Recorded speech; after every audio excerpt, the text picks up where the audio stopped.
bullets or books? Which one do you want?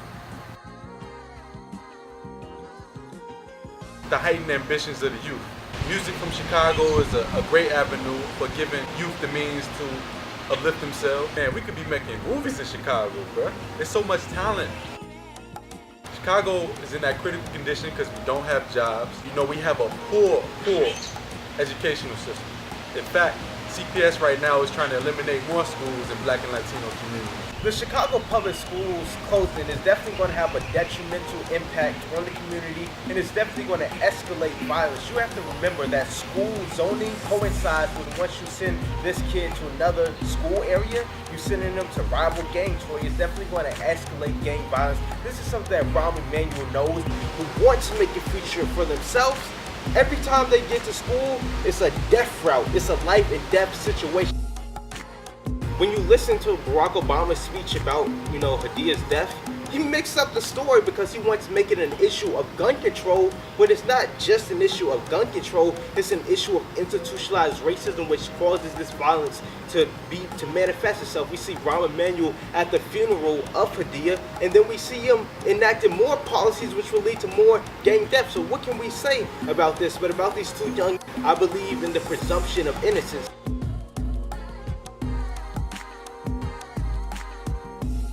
Redistricting has a history of causing violence. Rahm Emanuel knows it. Ernie Duncan knows it. They continue to do it anyways. It means, like Kanye West said, they don't care about black people.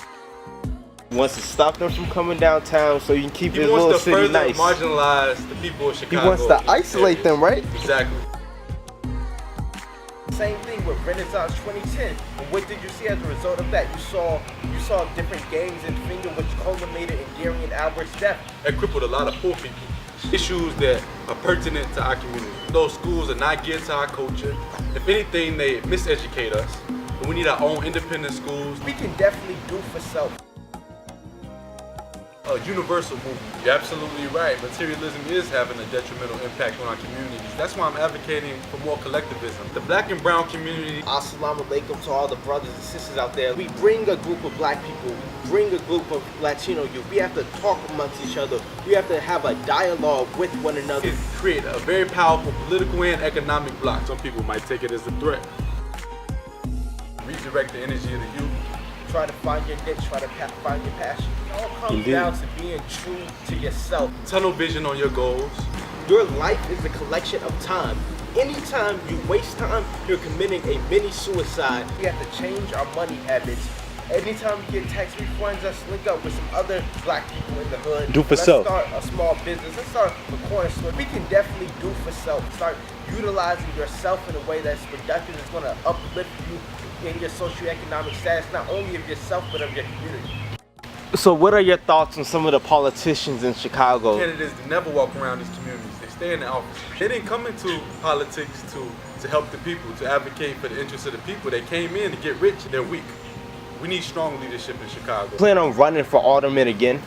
Absolutely. I have been in that community. I've walked with these people and I understand them and they understand me. I don't believe in coincidences. Defend the sovereignty of our people. A year after I ran my campaign, Farrakhan walked through my neighborhood because he draws the line between truth and falsehood. He sticks to his principles and he's very disciplined. The conditions in Taidong, Taiwan are very similar to that of Chicago in the fact that they lived in very impoverished communities. I actually met a guy who had an AK-47 tattooed on his neck. These people are very angry. They don't control their own land, and these are people whose ancestors have lived there for thousands and thousands of years. You had to name some attributes that are key in a leader, emerging leaders in Chicago. What would they be? For knowledge to be powerful, it must be applied. Promote this Future Now movement, bullets or books. And you have to dedicate your life, your entire being, your entire soul to being productive.